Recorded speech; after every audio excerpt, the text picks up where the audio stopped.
Yes, sir. 111 show, we live, baby. Happy Halloween, my guys. Spooky season.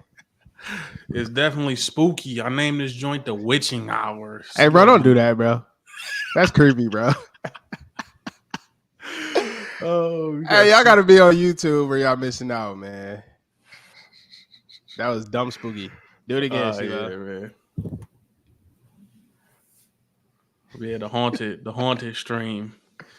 Is your team haunted? Is the team you root for haunted right now? Y'all got some ghosts in the attic. We gonna figure that out today, man, on the little show. Yeah. The big show. We had a lot going on this weekend, man. The football world, college, NFL. We got injuries. We got Heisman hopefuls. We got rivalry games. Yep. Where shall we start? I mean, Where should we Michigan didn't start? play this weekend, so I got to actually relax and just enjoy some games. There's a couple big upsets this week in college football. Most notably, I would probably say Georgia Tech I was knocking thinking off that. North Carolina, who had ACC championship hopes. Um, Another honorable mention would be Arizona, who's now 5-3, knocking off Oregon State. Yep. Stanford almost caught Washington lacking, but Michael Penix pulled it out in the end. Boss. Yeah, what you thinking, bro? Anything I missed? No, I think you hit everything because I saw the North Carolina game. I'm like, oh, North Carolina up on these boys. Like, there's gonna be a little while. I walk away from the game and I come back and Georgia Tech creeping up. And I'm like, oh, hold on. Creeping. And then they won the game. And then I'm looking at Arizona. Arizona been playing strong. Like after they had that quarterback switch and the receiver switch, I think Noah Fafita. I know his last name Fafita, but I don't know if his first name Noah. Sorry if I butchered your name. But yeah, I think you got that. And then Washington, bro. They are looking Stanford looking like they playing a little bit better ball than they was putting Yeah, out. Cause they are. it seemed like they've been on fire since after the Colorado game. And then, you know, the Utah Oregon game that was hyped up this week, college football game day, was a spanking. But hey, I didn't have to stress that game. I didn't have to sweat it. So I enjoyed myself.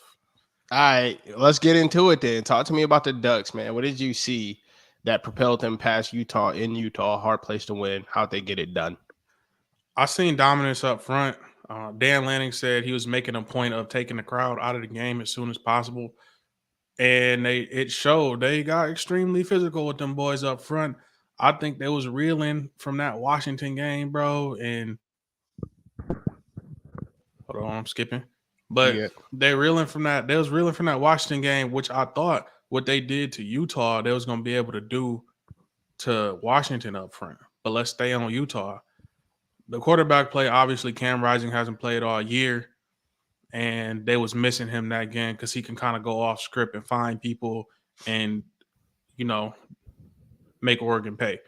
yep, But Oregon got on them early. Bo Nix played a clean game of football. All of the stars was there. Bucky Irving. They had Troy Franklin as a deep threat, and then Lil Tez when they needed him in timely possessions. And then Ferg come through and go over top when needed and get a big third down. So the playmakers, even on defense, yeah, whenever they needed to stop, they got it. Whenever they needed to get to the QB, like Utah never got out the gates at all. Like to running the ball, they was trying to lose bro Sione Vaki. He never really got rolling. Like they took the life out of him, and Utah came out flat in my opinion, which is uncharacteristic. yep.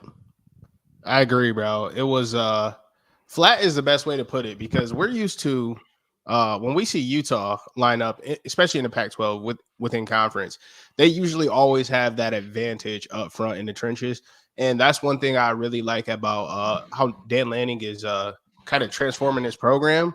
He's building them in a way to get them really ready for the Big Ten. Oregon has, I'm not gonna say SEC, right, but they have next level talent in the trenches. They always do have some sprinkled in the O line, but I'm starting to see it on the D line too, and I really think that that's going to make the difference. It's crazy because since that Oregon Washington game, Oregon has looked like the better team, and Oregon had a chance to win that game, but it slipped away. If Oregon wins that game, they're most definitely a playoff team, right? I mean, I see them winning out, and they're not getting held out of the playoff. Like Washington, I'm not If gonna say it, but even if Washington does go undefeated, right? Isn't there still a possibility they get left out the playoff?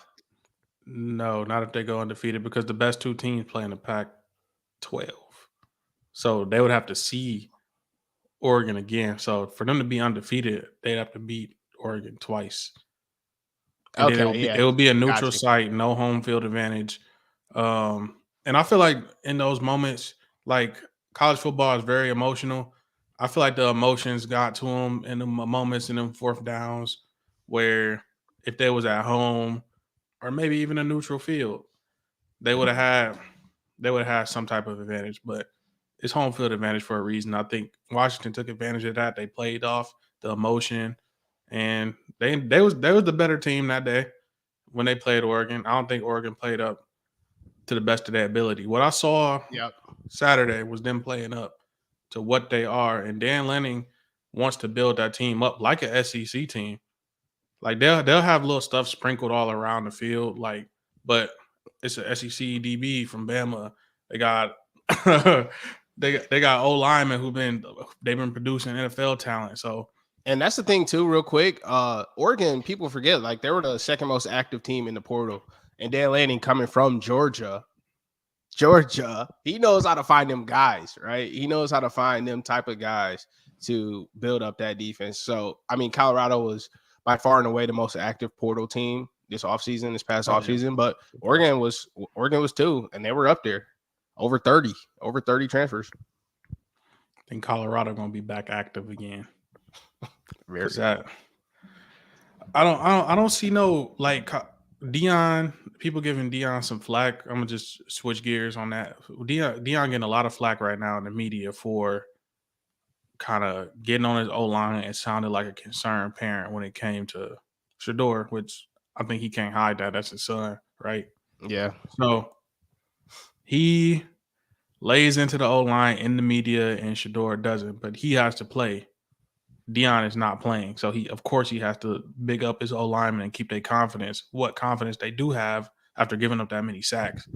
Because it looked Mm, like every time it looked like a jailbreak blitz every time he's sitting back there, bro. He ain't got no time. They in there when they run a screen, he's getting hit. Like I know sometimes you'll get a little push down, but no, he's getting hit. yeah, And I don't see no mean streak in these old linemen. I think the best game they played up front was against TCU. absolutely. Because after that, it seemed like they just lost all their juice. Like it's it's Olay.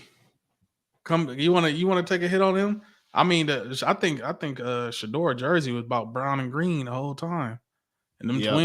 them twins that UCLA had was taking turns on him. I think he thought he Yeah, was seeing double. I yeah. mean, bro, I'm go ahead, Caleb. Go ahead. Talk to me. So this really come down to what's going on in that offensive line room with that offensive line coach.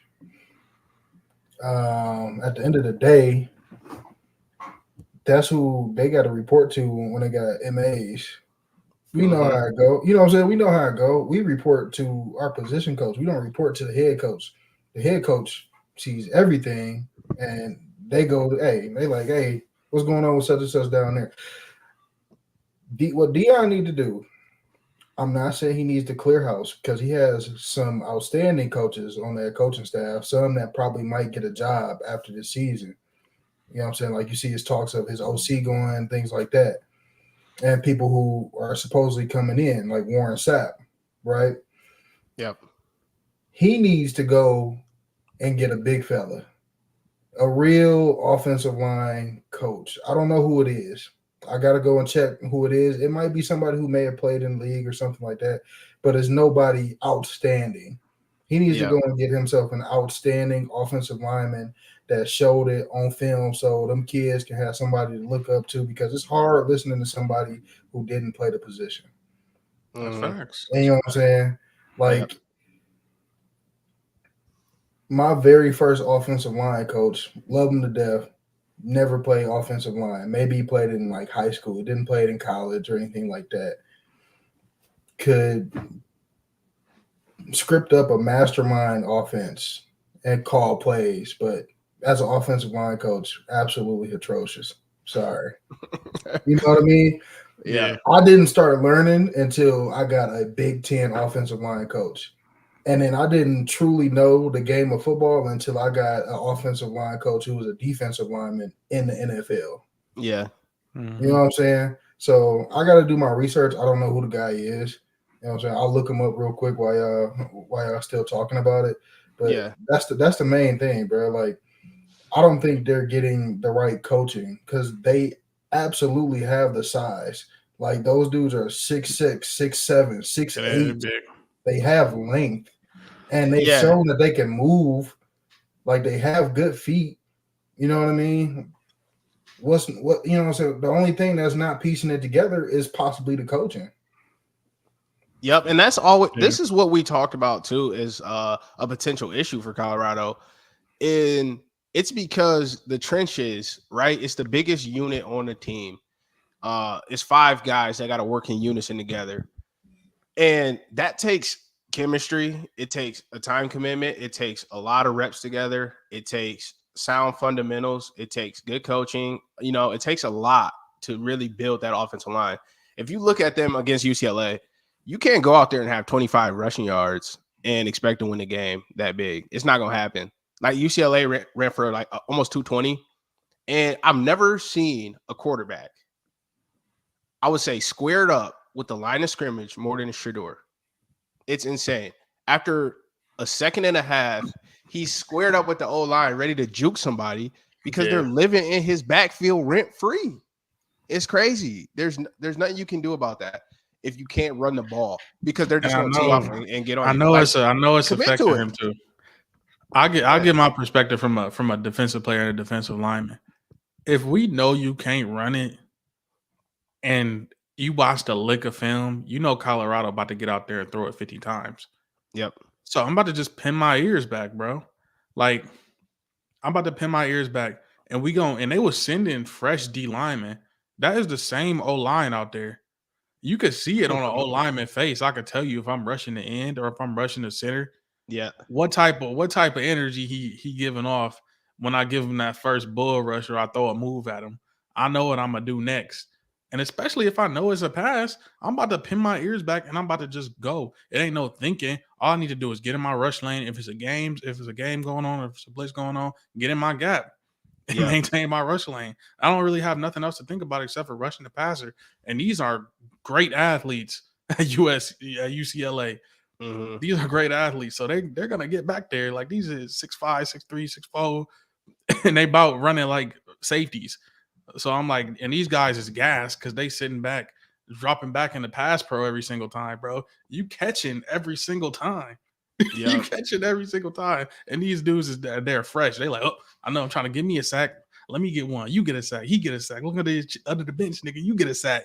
So Hey, they gave up 7 sacks, yo. And Latu had 2 of them himself. He's gonna be a first rounder, the D lineman from UCLA. He's gonna be a first rounder for sure. But like you're saying, man, 7 sacks, dude, 10 TFLs, just living back there, bro. nothing to think about. But I did some quick research. Talk to me. His name is Bill O'Boyle. okay. All right. His resume dates back all the way to 1987, Chadron State. Okay. All right. That's D2. Had a pretty extensive time at Chadron State, went to Western Illinois, Colorado Mesa, Southern Illinois, South Dakota, 2016, 2017. Kent State was his last school before Colorado. I'm not listening to shit he say. I'm sorry. So he came over. He must have came over with the OC, because that's where the OC came He from. did. Yeah, he came. that's He what I'm came with Sean Lewis, bro. With Sean, yeah. Okay. So like I said, I look at that resume and I respect it. I always like to root for the little guys for sure, or guys that come from small schools, whatever. He started D2. I played D2. I respect it, but when it comes to this, and y'all looking to advance quickly and be great and play on the big stage against the big boys, you gotta have a big time offensive line coach. I'm Facts. sorry, Yep. you got to, I or you respect gotta have a it. former player who played the position well. Not well. Great at Colorado, and come back and coach that offensive line. There's no tradition in that room. There has some type of tradition has to start, bro. Because like y'all said, like there's five of us. There's five of us, and the line of scrimmage doesn't move without us. Yeah. This is true. It starts up front. But can we backtrack to Washington real quick? Let's Is speak on it. is they having some hangover from the Oregon game? Because it seemed like they've been in a dogfight ever since then. And the Oregon game was a dogfight too. So I like what's going on with them, bro? Like Is there a chance they're bored? they bored in what aspect? Like, you know how it can be when you feel like you've arrived, right? You accomplished a lot, and the people they put in front of you, Arizona State, Stanford, them boys can't beat you, right? They And comfortable.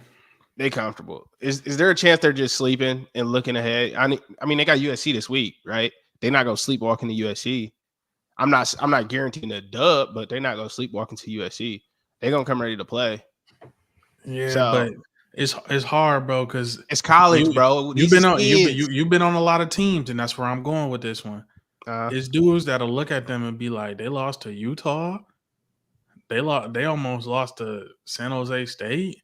They lost to Notre Dame like that. We'll whoop Notre Dame. I know it's Right. dudes like that, and you said it's kids, so they probably that's a good narrative. I like that narrative, Chaz, because they got talent all over the field, bro. That we seen the potential of that defense against a Heisman candidate.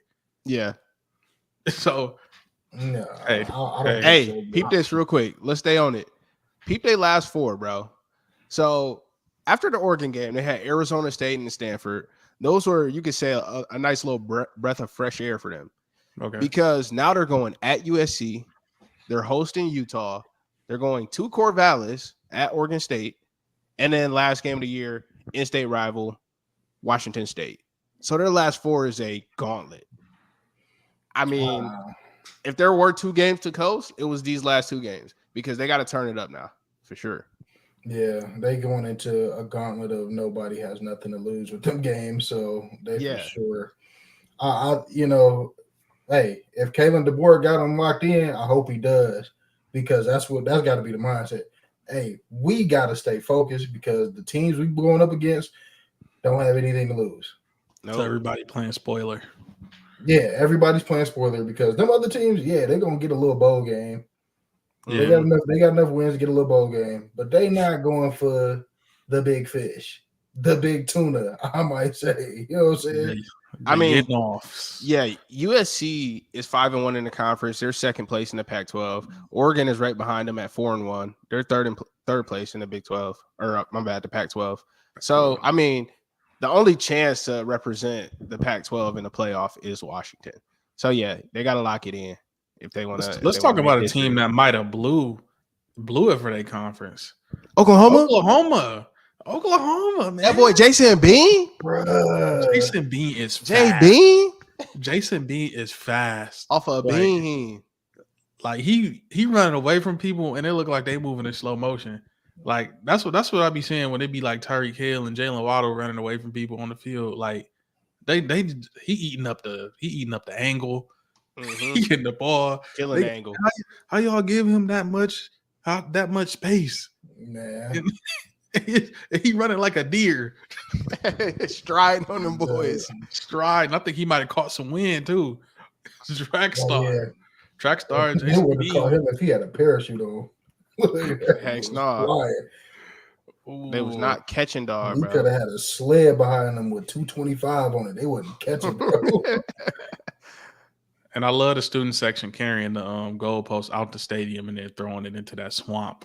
I ain't gonna call it out a lake. What? That was I didn't see that. That's crazy. bro. They carry. Oh, they pulled up. They pulled Rocky the goal. Top. They pulled the goalpost down, bro. Rocky Top put it up the bleachers. They pulled the goalpost down, walked it out of the stadium past security because who's stopping that? Nobody. Throw it in the lake. Throw it in the lake. You know what that remind me of when they picked up Bikini Bottom and pushed it.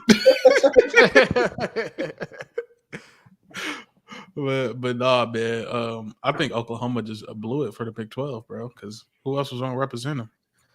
Texas. Yeah, nah. Yeah, that hurts, bro. Because I mean, Oklahoma's good. Nobody in the country was ready to call them great, right? They were 7-0, and they're still, 6th ranked team in the country.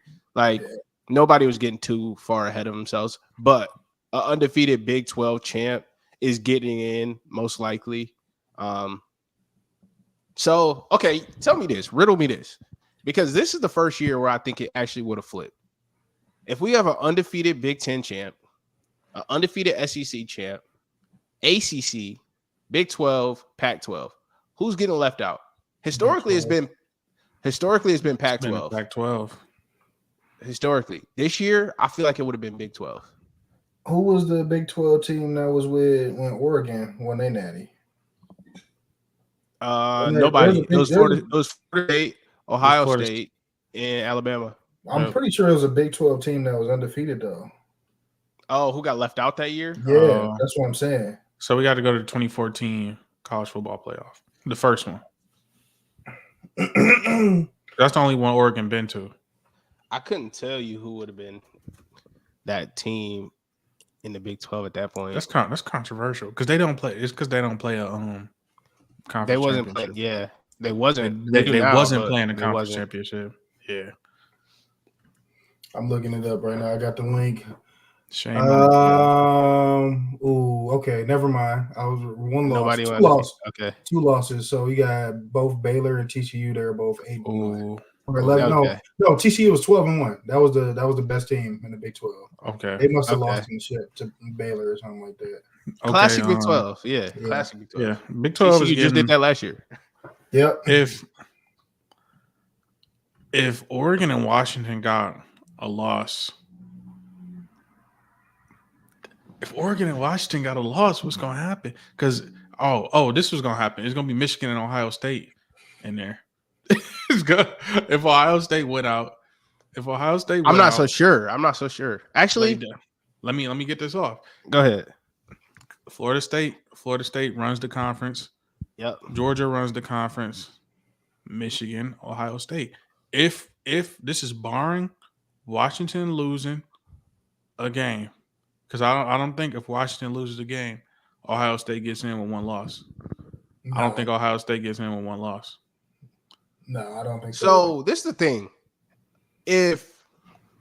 Because in my opinion, if Washington loses to Oregon, it'll have to be in the Pac-12 chip, right? Yep. That's a one-loss team, technically an undefeated team. They lost in postseason play in the championship. If Ohio State got a slug, Washington's getting in over them. There's no way they don't. Or Oregon, either or. You think if Washington loses the Pac-12 championship, hypothetically, you think they get in over Ohio State? If Ohio State loses to Michigan. Yes. Correct. I don't think so. Because at least they played in the conference championship, bro. And they had this resume all year, and they already beat that team that beat them. They'd have to get in. No. They would have to. You don't think they get a nod to them? No. I mean, there's a couple of different ways to look at it. Michigan's strength of schedule is not going to be nearly as good as Oregon's, right? Hold on. Georgia. It's not going to be as good as TCU. I mean, not TCU, but Washington's. You know what I mean? So it's like you're not going to punish Washington as much as you have to punish Ohio State. So these the ones that's locked in. This is the 4th spot we going for. So we got Michigan, Florida State, Georgia's number 1, obviously. Then that dangler right there. That dangler. So you saying if Washington makes it to postseason play, I'm saying Ohio if State- Washington, yes, well, you postseason meaning they make it to the conference championship. I ain't gonna say that. yes. If they make it to the conference championship, just if they make it there. Mm-hmm. All right. Win or lose, they're in over Ohio State. If Ohio State loses to Michigan in the regular season, that's what I think. Watch these niggas go to Corvallis and lose. And all that shit we talking about ain't I gonna know, matter. facts. And that's why you can never trust the Pac-12, bro. Oh yeah, that shit bound to happen. Washington got It's a bound to mark on happen. Washington got a mark on their back. Oh man, what else we got in college, bro? You think Michigan sent them some tape? Michigan might have blessed somebody over there. Who would Michigan? If Michigan blessed anybody out west, it'd have to be Stanford, right? That's why Stanford hooping. Oh, is that why Stanford hooping? Because I mean, Kalen DeBoer coming from Indiana. Harbaugh already don't like cuz. Harbaugh, got the Stanford ties. Go ahead and knock them boys off. We don't want to play them in the playoff anyway. That's what that's what the Twitter guys would tell me. That'll be right? the team that'll beat Michigan too. The conspiracy. It would be Washington, yes. The narratives is going crazy. But did y'all peep Stallions allegedly on the sideline during the Central MSU game? Yeah, I did. Yeah. And the Austin Powers undercover. That's wild. Undercover with sunglasses. I was like, bro, it's getting comical at this point. Like I even said, and I know I was defending this with my whole chest last week. It's comical to see that, and I'm like, man, I can't even defend this. I can't even defend it. Ain't no loophole. Ain't no loophole, no workaround for me to do it. If that actually is, bro, you on the Michigan State sideline with sunglasses on at a night game. Inconspicuous. You can't do it, bro. Hey, if Michigan go down, Central got to go down too. Hey, nobody care about Central. Did y'all hear the South Carolina conspiracy? Fire up chips. Oh yeah, that one was actually pretty funny. I mean, it had legs though. Like, I'm not believing none of this stuff till it's proven guilty, right? Yeah. I'm a Michigan man, so hey, listen. They said Harbaugh or Stallions, I'll say, sent the signals to South Carolina. Now, how does Michigan and South Carolina have ties? Because South Carolina's DC played under Harbaugh, right? So they're saying Michigan didn't want to play Tennessee last year in the playoff because that type of explosive offense would give Michigan trouble. First of all, false, right? Okay. Michigan would have begged to play Tennessee over Ohio State or Georgia.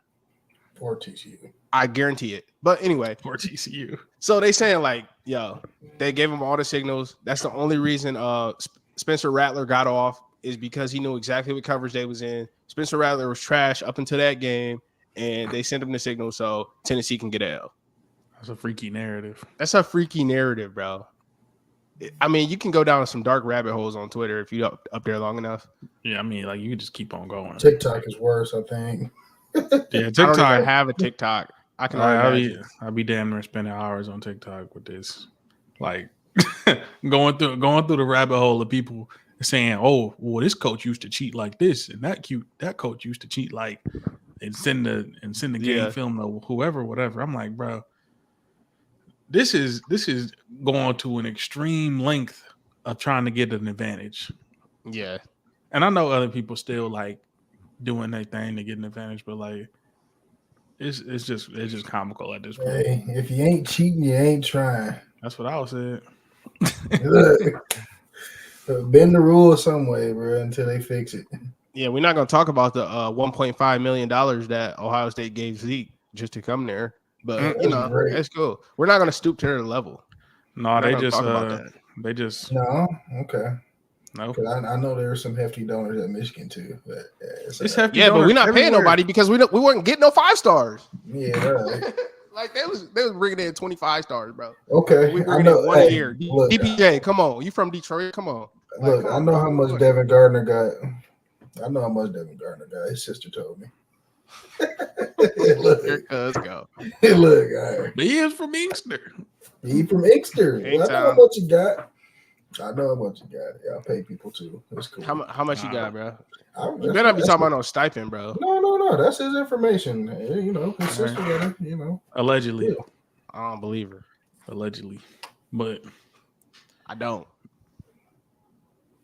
All right, we to the league or we got some more college. Let's go to the league, man. I'm done with these Slide kids. to the league, bro. Slide to the league. Well, in sad news, a Michigan man went down this Sunday. Kirk Cousins. Torn Achilles, man. I was watching the game and I saw his calf explode. Hello. Is that Kirk? Kirk Cobain right there. But I seen Kirk Cousins' calf explode on live television. I said, why it gotta be Kirk? He like the best guy. He is Spartan, so I don't really like him that much. But like I still like the guy. He was balling. Yeah. He was getting into that prime of the year, bro. He throwing dots, he throwing multiple touchdowns in a game, 300-yard games, knocking off San Fran in prime time, doing stuff out of his body. I mean, he was whooping. Who they just beat? It was beating on GB Green Bay. Yeah, I'm like he whooping Green Bay, bro. He putting his team on his back, and then his Achilles betray him. Bro, people still do facts. That's just scared the hell out of me. That's a fact. That was facts. That was a facts. Yeah. I thought that was little Michael James. Right. Like, Call in. Yeah. Call into the show. Go ahead. I ain't mean to interrupt you. Nah, go ahead, Melly. You're talking about Kirk's resume, how he was probably playing the best ball of any quarterback in the league at this point. He was just starting to hoop, bro. And then you know, it always be that damn Achilles with these athletes, bro. We've seen it happen to the best of them. And it's always when they be hooping, except for Aaron Rodgers. He ain't get out the first 2 drives. He ain't get out the gate. But, yeah, so like KD was hooping in the finals, his Achilles pop. You know what I'm saying? We seen who was my boy? Damn, I don't know why I had it in my head and I just forgot, bro. Kobe had just came back from an injury and his Achilles pop. He shoot the free throws, walk away. Isaiah Thomas, like, I'm like, dog, it's always this damn Achilles. And then it's you done for the year. And then they say you'll never be the same again. Yeah. Oh, fuck the Achilles. The Achilles worse than the ACL. Way worse, bro. But have you heard the latest out of New York? Rodgers is on his way back. Yo, yeah. I got a narrative about that. They're saying they plan on him playing this year again. But I don't want to rush. I don't want to rush through it too much. We can talk about Minnesota because they just made a big trade. So let's stay in Minnesota here for a second. Shout out Minnesota has traded for Joshua Dobbs. But Dobbs is coming. Winter is coming. I like Dobbs when he got drafted, bro. I really did. I liked him out of Tennessee, man. I feel like what happened is when he went to Tennessee and then he played that playoff game, he looked so little. Like he almost looked frail in that playoff game. Yeah, I don't think he was ready to play. Bro, he got in the weight room over the summer, bro. He looked solid. Like he running over people. Oh, you talking about the Titans. You talking about when he played that wasn't the playoffs. Too. That wasn't the playoffs, but yeah. That was last week of the season to get in. If they win, they that's right. It was win to get in. Win to get in against Jacksonville. Yeah. Win to get in. Playoff I was implications, thinking college, bro, because you know he went to Tennessee in college too. I'm thinking, they didn't go to him and Jalen Hurd was going crazy. Yeah. No, yeah, bro. I think the Steelers gave up on him too soon. Thanks. I don't know what was going on. Maybe he was playing bad at the time, but he been like a mercenary, basically, for lack of a better term. Wherever you need him, man, he come in, he hold it down. Even in that Tennessee game, he was holding it down, like with no receiver help. Because what did they have? Just like that rookie they drafted, and they had Mike Wilson. Oh yeah, they had. Well, last year in Tennessee, they had Treylon Burks. I'm talking about Tennessee. Akina, Westbrook, Akina. Yeah, bro, I ain't trying to hear none of that, bro. Yeah, I'm trying to hear none of that. He got a fair shot. I know he didn't get a whole camp. He spent his camp with the Browns, and then he got traded to Arizona. And then because he a freaking rocket scientist, learns the playbook in a day. Yeah, beats the Cowboys. Why? Why do we have to talk about that, bro? Because he beat arguably one of the best teams in the NFC. On the Cardinals, who's supposed to be tanking. He And did. Kyler Murray not supposed to see the field. He just supposed to just beat a guy. He's supposed to be a jag, just another He's guy. supposed to just be passing time, but he out there going up top for no Going reason, up top, bro. almost beating people. He had him in the game last week against Baltimore. But Yeah. Gus Edwards went ballistic. But Helmet sticker right there. My guy Gus, you feel me? Got the most touches he's gotten all season, so he must be feeling there. I was looking at him because I got him on fantasy, so I gotta pay attention to him. He was looking like he was either running hurt, like the first 6 weeks of the season. Either he was running hurt or he was running scared. He had got that concussion. He missed a week. It just did not look like Gus the Bus. This week it looked like Gus the Bus. It was a weaker defense. Like Arizona's run defense is like bottom 5 of the league. So it was a perfect time for him to get his feet wet, get back into the groove of it. Had 19 carries, a little bit over 80 yards, probably right at 80, and 3 tuds. 3 tuds, bro. Hat trick. Yeah, he hat tricked it. And I'm kind of upset about it, even though I'm happy that he did that. I'm still upset about it because I had a parlay that I needed Lamar to complete. You know what that was, bro? You know why Gus snapped, right? He heard them rumblings about King Henry coming to town. So he like, hold on, bro. Possibly. I ain't even got my second check yet. Let me go out here and do something. Possibly. Or I end up cut. That's all that I was. end He was up released. protecting his dome. So yeah. I mean, the only threat he had to taking the job was Justice Hill, and he's unreliable. He's good for pass. He's a good change of pace back. I put it to you right there. He's a good change of pace back. And then they had signed fumbling ass Melvin. Yeah. You know what I mean? Like, I don't think Gus was worried about that. I think he was playing hurt or trying to play through an injury, and then he got the concussion, and he just needed a weak defense to get his feet under him.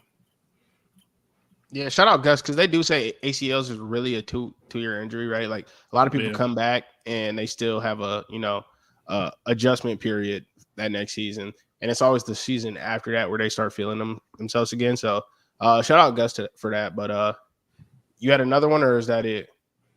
If I think of one, top of dome, but it didn't really impress me. Can I slide down to Dallas? You can. CD, what's happening? What up, though? Bro, me and Melvin both been sitting here banging the drum for CD to get more targets. Give him some targets.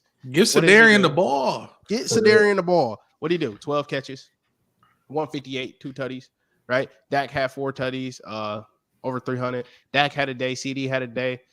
We was cooking, man. Home cooking in Dallas.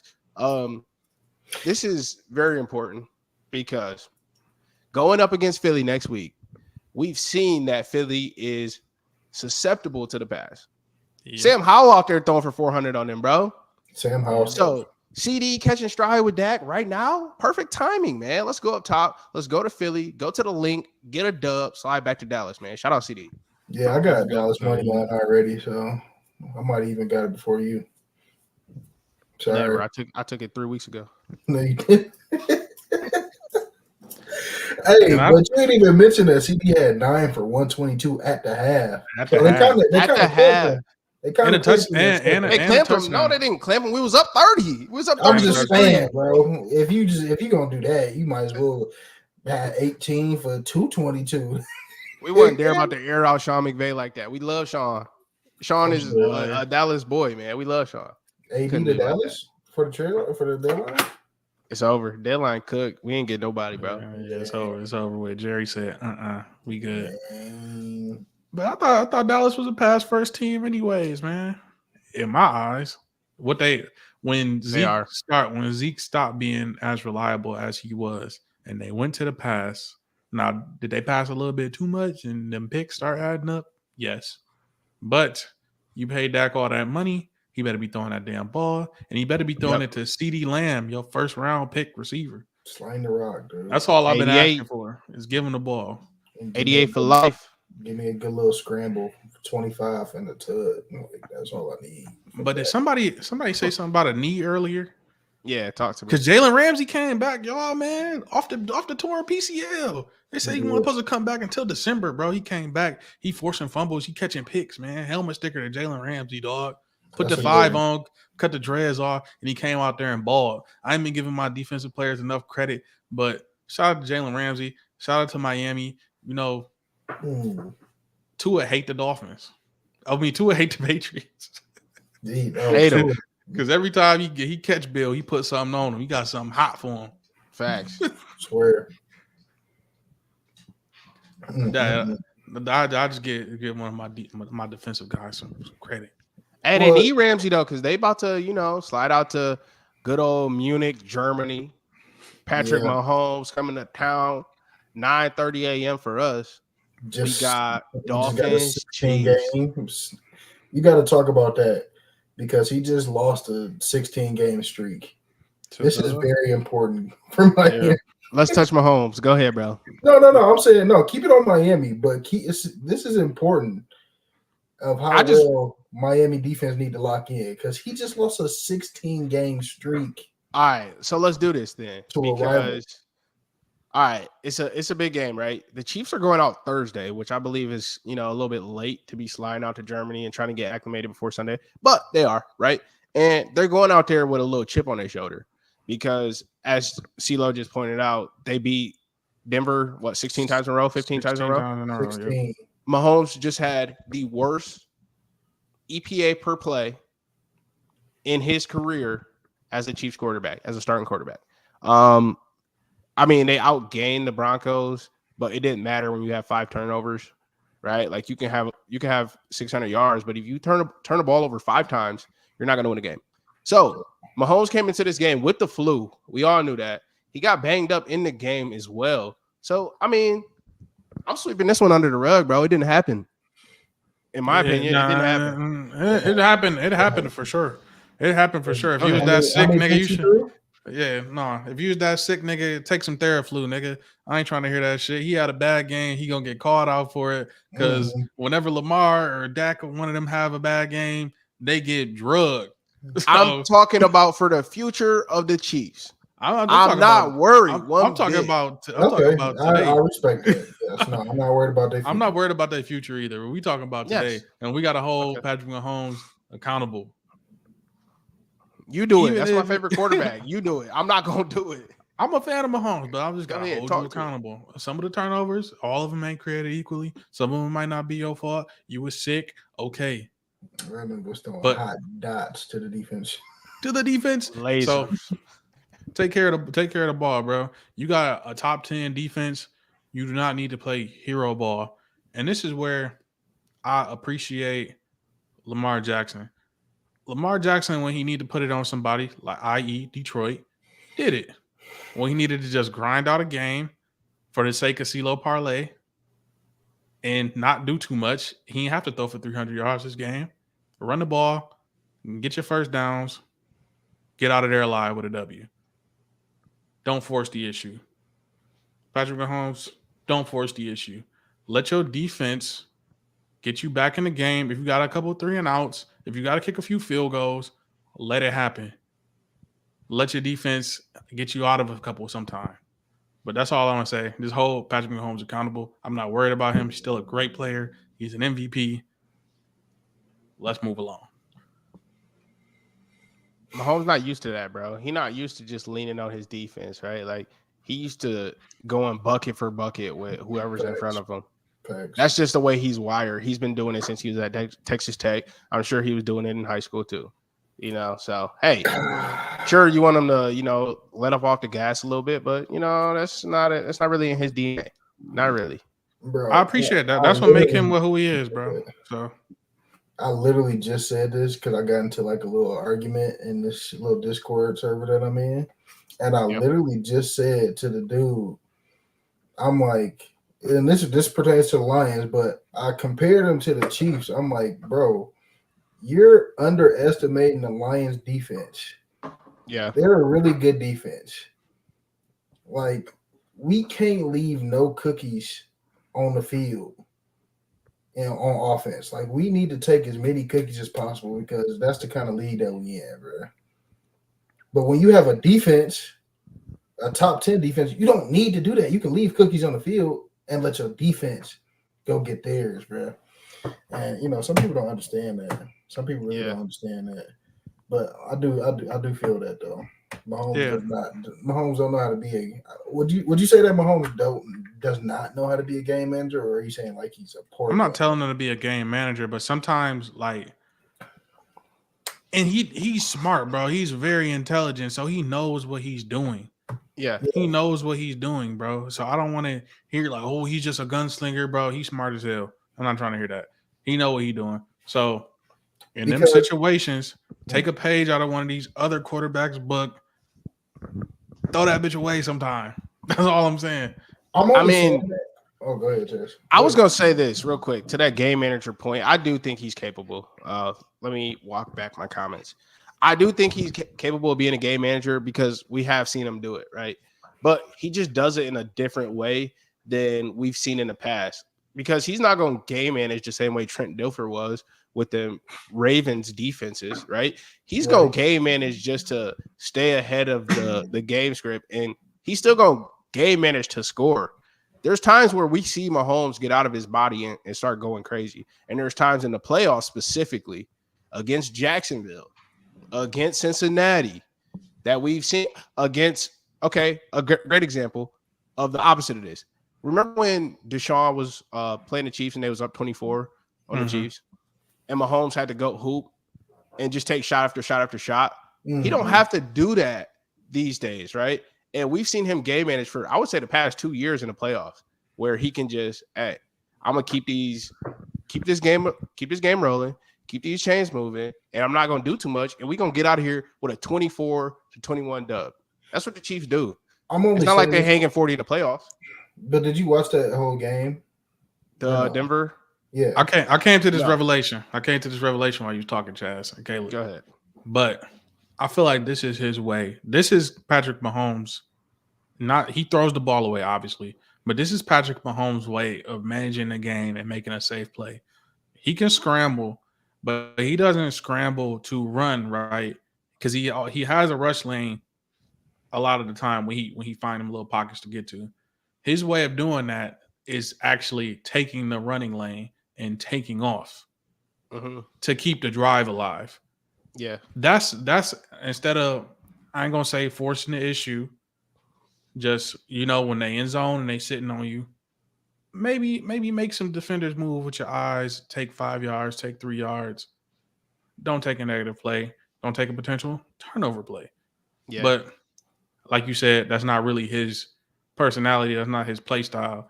He a killer type play style. He want to get you up out of here. And I feel like, I only said that because that's how that's how Andy is too. I feel like Andy just want to get you up out of there. He not I'm gonna kick three like a John Harbaugh. I'm just gonna go and kick three. I'm gonna send Justin Tucker out there every single time. He not sending Harrison Butker out there every single time no. So that's the only reason I said that, because it's not partially on him while I'm thinking it, but we haven't seen Pat Mahomes have those same instincts that he had prime time against the Jets. Right. So that's why that's the only reason I brought that up.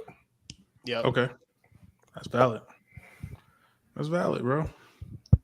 Now, should we talk about another quarterback that's putting the ball in harm's way uncharacteristically? Matt Stafford. Not Matt Stafford. He is in the state of California, though. Oh, no, not the kid. Brock Purdy, man. I think he doing a little bit too much. I think he getting out his body. Now, and I was thinking this to myself, bro. I was like, who do Brock Purdy play like? Who do he remind me of? He remind me of Tony Romo, bro. You got everything. You got everything you need. You got everything you need, bro. And you decide to do more than you actually is capable of. I don't hate it. Keep going though. Keep going before you sway me because I'm I not just gonna feel like sway. Tony Romo is 10 Not times to- more not- talented than Brock. But go ahead, keep going. I Well, don't I say- think Tony Romo is 10 times more untalented, but keep going. But look, bro. I'm gonna say that. I'm gonna just say this. Bump the name. I just feel Yeah. like when he came in the game, right? No expectations. You're supposed to go out there, run the play, hand the ball off, play action, hit your receivers. Now, I feel like he done gained his confidence, rightfully so. He won the games. He trying some things he shouldn't be trying. Like that first one running out of bounds, trying to throw it back to your left, running right. I get it that that's a crazy play. The defensive lineman caught that, but come on, bro. Just run out of bounds or throw it out of bounds. It's because he Kick got the- away with it before and kick the came field back goal. to it. Yeah. Kick the field goal. And he got away with it before it came back. Yeah. You don't have to force the issue again. We just talked about this. You need to go back to last year, Brock, and let the defense make it up for you. Let Kyle Shanahan help you in the next drive. Let CMC help you. Let Ayuk work for you. Kittle work for you. And don't put the ball in harm's way, bro. That's it. That's all. It was 17-10 when he threw that pick. It was 17-10. Yep. If they would have kicked a field goal, 13-17. But now the momentum shifted. Another multiple pick game. Mhm. Yep.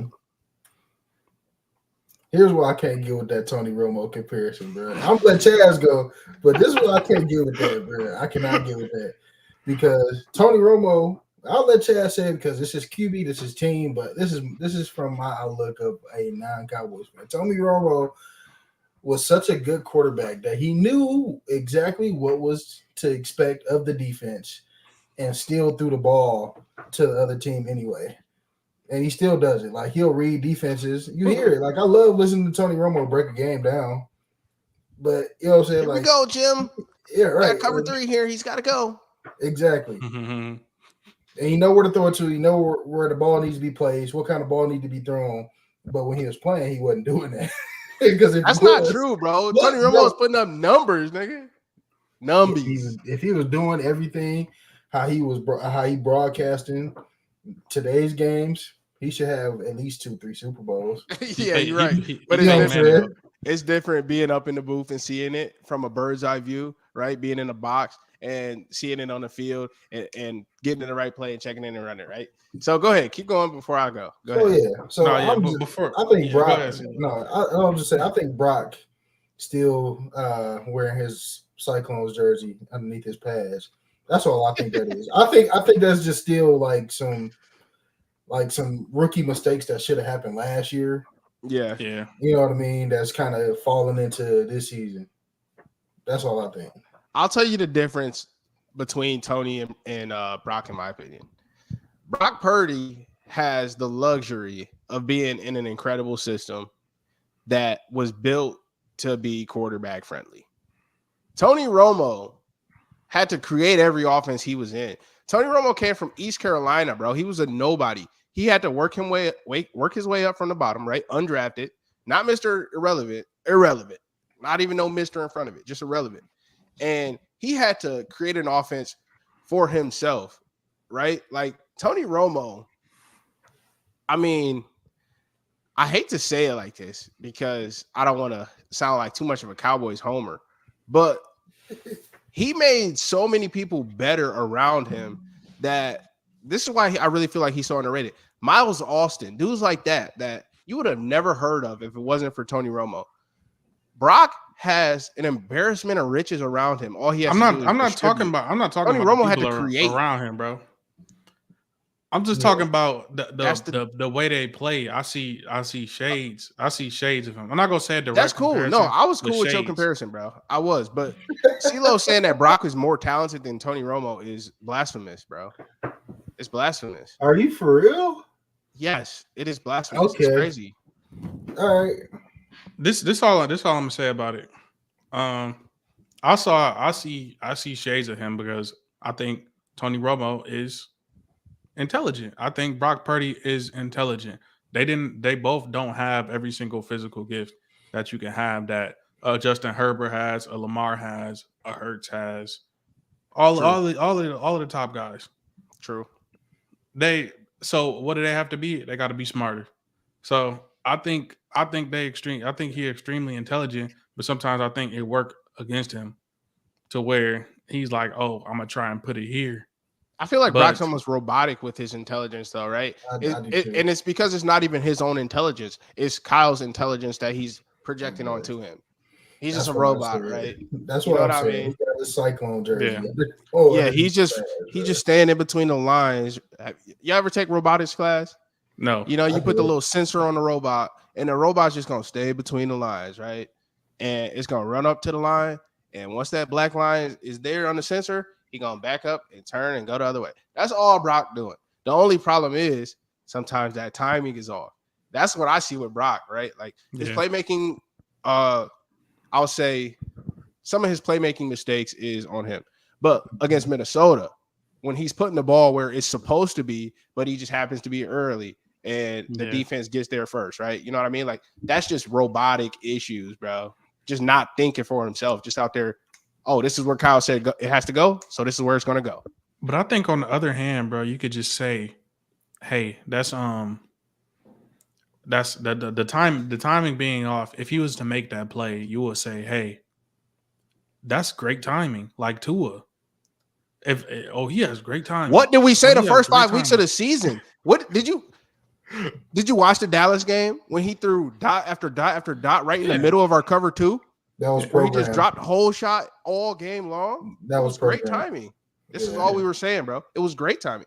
He does that Yeah. amazingly. But if it's off, it's off. It's all. But let's talk about a guy who just balled on the other side of the field. Joe Shiesty. Mm-hmm. Yeah, Joe Shiesty. He looking back like his old self. Facts. He looking back to him old self. They said, is that calf all right? Jamar Chase said, hell yeah.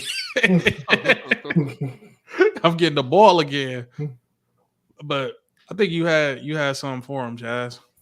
Yeah, I mean, I would say my helmet sticker would have to go to Joe Burrow, bro. Let me pull up the numbers real quick. Let's see. Joe was 28 for 32, efficient. 283, 3 tutties, no picks, right? And watching the game, just what I saw from Joe is his mobility's back. That's the biggest difference, right? Yeah. He's no longer a statue. So when he's getting out the pocket making plays, his receivers going to get open. Tyler Boyd, Jamar Chase, T. Higgins, they going to get open and they going to make Irwin. plays. Seeing Irwin make a couple. Irwin make a couple catches. That's the only difference between the first 4 or 5 weeks of the season, Burrow, and the real Burrow, which is what we're getting now. So shout out Joe Burrow being back, man. He low-key got wheels. He low-key got wheels. He has. He stuck his foot in the ground a couple times. Like, whoa, hey, Yeah, that's Joe. That's the Super Bowl Joe. He get north and south. I feel like that's a part of his game that goes understated. Mm-hmm. Because in the playoffs, that Super Bowl run, he was doing that a lot. Like he'd be sitting back there in the pocket. It'll be a jailbreak from all 4 D linemen. He'd duck underneath them and get like 10, 12. Yeah. Very Tony Romo-ish of him. Am I lying? All right, bro. Don't compare him to him. That's what Tony Romo used to. That's how. Okay, let me just say this real quick. Very The only reason we know who Dak Prescott is because Tony Romo was trying to make a play and broke his back because he's stepping up in the pocket, trying to get loose at 39 years old, and he broke his back. You know what that is? He's still 29, and he was. Let's go back to Caleb point and say he knew what he was supposed to do, but that back wasn't built for that. Pause. The problem is he did it his whole career, so he was getting away with it. But yeah, Joe Shiesty, man. What do you think this means for the AFC North, bro? Because I took the Ravens to win the North.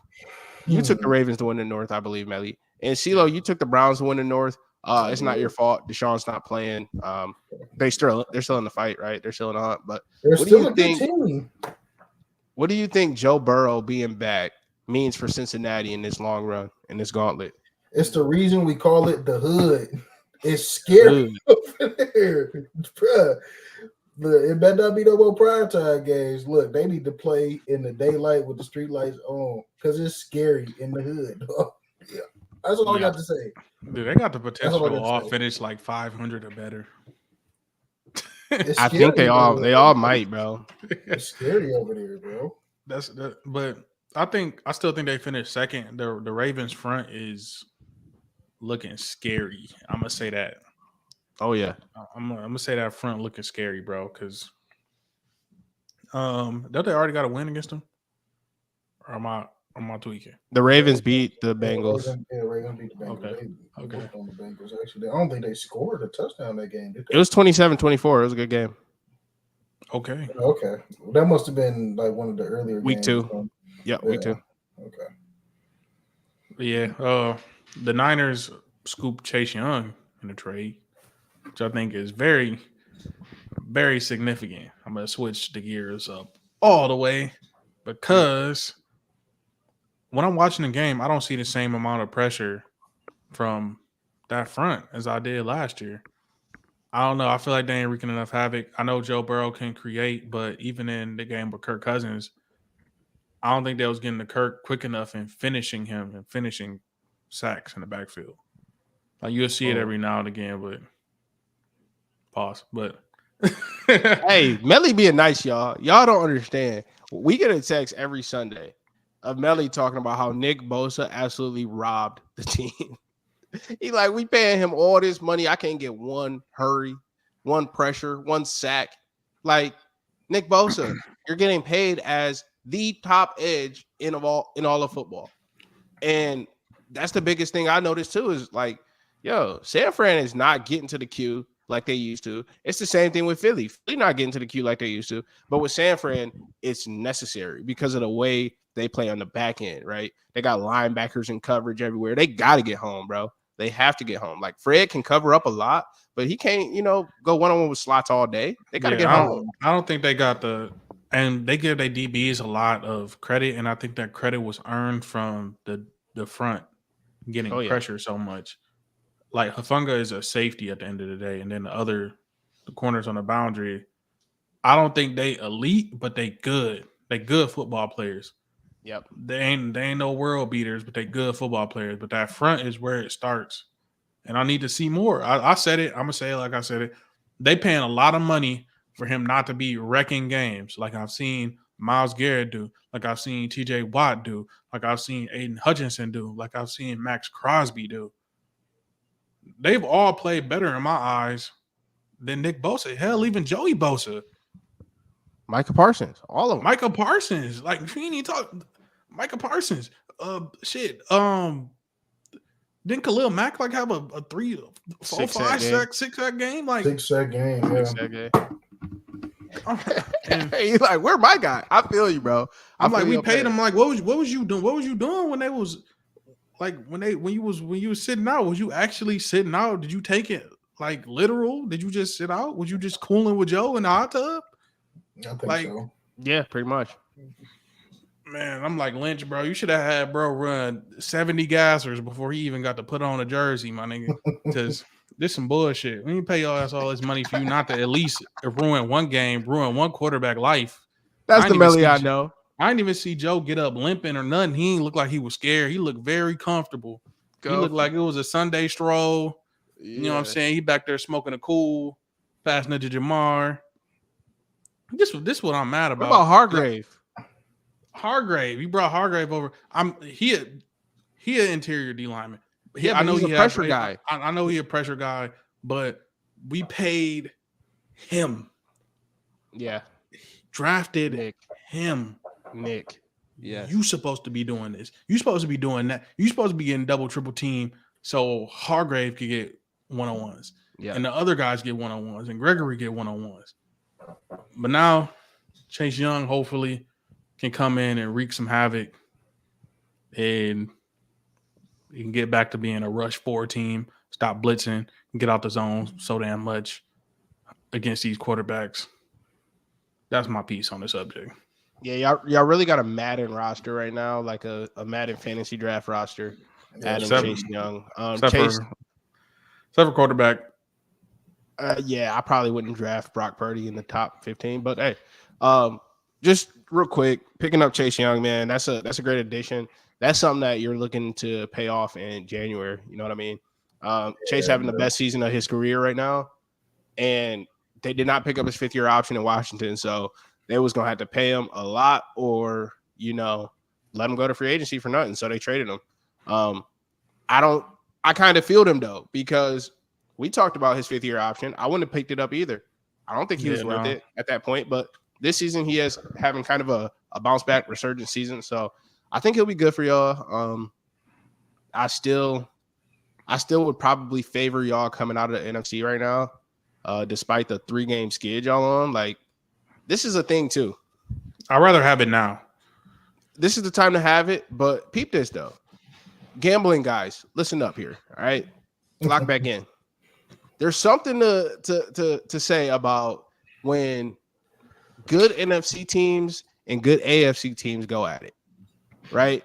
We're seeing AFC teams knock them off more often than not, right?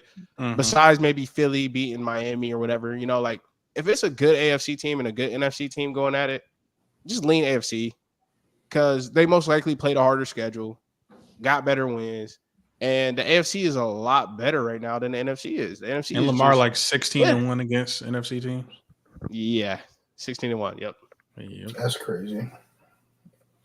That's crazy. But hey, man, how you feel about DPJ to the Leons? Cass Tech alum, A Michigan man. a Michigan man, real Michigander. Love to see it. 31-3. Welcome home, buddy. Welcome home, guy. And they got a little gambling dude up out of here. It's like I ain't gonna do it like that. Jameson Williams, man. He out of here. He got shipped out of town. Fumble man Reynolds is who need to go. Josh Reynolds. I He mean, the they one made. DPJ about to replace. I mean, Marvin Jones Jr. I mean, these receivers, if you ain't producing, it'll look like Dan Campbell getting you out of Yeah, town. bro. Well, I mean, Marvin Didn't Marvin Jones, retire? basically he left because of family issues or something like that. That nigga retired, dog. Yeah, he retired. He retired. Duh. Yeah, I was saying like Josh Reynolds was nothing but a Kenny Galladay shadow. That was it. Like, Yeah, Jared Goff is making him look good. He's I making forgot him about look Galladay. good. That's his homie. Exactly. We're gonna forget about Josh Reynolds after he's out of the Lions jersey too. So yeah. bring somebody who got the city behind him. Like people still talk about Donovan Peoples-Jones in the city. He's known in Ann Arbor. You know what I'm saying? He's known in East Lansing because he did East Lansing dirty. You feel me? Like Donovan Peoples-Jones is still relevant. Here's what I was thinking about, because the Bengals were also gamering, right? They're gamering with T. Higgins. Yep. I think they were both in the same class, correct, when they got drafted. That's true. That was they were both in the same draft class. Would Would you rather have DPJ or T. Higgins as a Detroit Lions fan? As a Lions fan, give me T. Because I got Amon Ra to, that's what I'm and saying. all that. Yeah, give me T. That's what I'm saying, bro. I'm it's cool to have like a hometown kid come home, and he hasn't really had a stable quarterback to show off his full abilities yet. But we've seen streaks. We've seen streaks with the good QB play that has been there in Cleveland, but it's not consistent for him, which is not on him. But what you got to think about with that is think about the bag, bro. T's gonna demand $100 million plus. DPJ not getting that. DPJ might get a 2-3 year, 40, 50. You know what I mean? Yeah, it's a risk. He getting 100 plus no matter where he go. It's a no sweat. Yeah. It's a no sweat bet. It's a no sweat bet. Come on, DPJ. Come on, bro. Yeah, because going down the line, you're gonna have to pay. Yeah, you would have to pay T off that rookie deal. You got to pay Goff. You're gonna have to pay Aiden Hutchinson coming soon. Amon Ra coming up soon. I'm hoping you planning on keeping Gibbs, because after the game Gibbs had, you're gonna have to keep him. He looking like Alvin Kamara reincarnated. And speaking of that, highlights. Speaking of that, bro, that's my helmet sticker. That boy had 152 rush yards on 26 attempts. 5 yards a carry. And on top of that, 5 receptions, 37 yards. Don't leave out that they gave him the ball 8 times in a row on the opening drive. Yeah. Don't leave that out. Dan That's what they Campbell. did. Dan Campbell called a shot against the Raiders that this was going to be his game, and it was. Like I'm just saying, nothing else to say about it, bro. Jameer got off. He got off, dog. Unstoppable. I think if barring a few penalties and mishaps with flags, he could have easily had like 2 touchdowns, two more touchdowns. He could have had 200 on the ground, like 80 in the air, 80 receiving for sure. Yeah. If they would have just like fed him, kept feeding him, but they threw Reynolds in a few times. One got called back. Yeah, but Reynolds that had could have easily been him. 74, 75 rushing yards, and Jameer had 150. We knew the Lions was going to try to set the tone on the ground. Like we talked about this in a group chat going into it. They was going to set the tone on the ground because they got embarrassed in Baltimore and couldn't run the ball. They got embarrassed in Tampa Bay and couldn't run the ball. And I know that eats at a coach like that has the mentality like Dan and even Ben Johnson. You know, both of those guys, they want to run the ball, establish a run. That's how Detroit is built. You don't want Jared Goff throwing 45 passes a game. That's not going to win you a chip, right? So you better get that running game without Demo. You better get it going sooner rather than later, right? Before Goff throw you out the season. They got it going. Jahmyr Gibbs got his second career touchdown. Shout out to Dog. Shout out to the city. And they're on a bye week, so coming off a bye week, I hope David Montgomery doesn't come back yet. Sorry, Lions fans, he's good back, but you know, if David Montgomery not playing, I'm taking Gibbs for 2 of them things for sure. He just a different. He just different. 2 of them things. I'm sorry. Let me see who they playing when they come out. Chargers. You know? They probably play the Vikings. Chargers. They play Chargers. Oh, it'll be Thanksgiving. It's Chargers. No, it's Chargers, Bears, and then Thanksgiving they got the Packers. Oh no, Thanksgiving way far. You tripping? This nigga hungry. This nigga hungry. Next week Thanksgiving. Baker, we get through Halloween. Yeah, hell yeah, damn near to me. The weeks go fly. Oh man, shit, it's snowing already. I bought a couple things for Thanksgiving already. You gotta grab them elbows. Gotta get them elbows early. You gotta get them elbows early. Them boys, you go. Oh man. Are we done recapping? I got a couple look aheads I want to talk about. Go ahead, bro. Let's look at it, bro. Because I already got a play in. We got 4 big games in my opinion this week. We got Cowboys Eagles game of the week 4:25 on Fox, right? We got Chiefs Dolphins 9:30 in Germany. We got Seattle Baltimore 1 p.m. Witching hour beware. Don't touch that game gambling wise. In Baltimore, Seattle might get popped, honestly. Anyway, and then we got Bills Bengals Sunday Night Football. Love it. Let's talk about it, man. DeMar Hamlin revenge game. We got Tyreek Hill revenge game. We got DeMar Hamlin revenge game. Yeah, that's it. I'm sorry, but the Bengals finna cook. Off the top of the dome, 4-leg parlay. We go boys, we go Fins, we go Baltimore, we go Bengals. Gotta throw upset in there for upset. They lose 2 straight. Has Patrick Mahomes ever lost 2 straight? I didn't see San Francisco losing 3 straight either, but that happened. Yeah. Okay, but we know the Holy Trinity: defense, quarterback, program, coach. I'll replace it with defense because they got that defense this year. Program is basically defense. Yeah, but check it out, bro. The Dolphins play the style of game that the Chiefs want to play. Do they? A shootout? Yeah, they want a shootout. They want to get up and down the field. Okay, they want to get up and down the field, and I think they're gonna hurry up Tua. They're gonna force Tua into some sticky situations. Pause, and make him turn that ball over, bro. I see Bolton. Is Bolton playing? I don't know if he's playing, but I think Chris Jones could force him into some bad throws, get some pressure on Dog. They don't have a consistent run game either.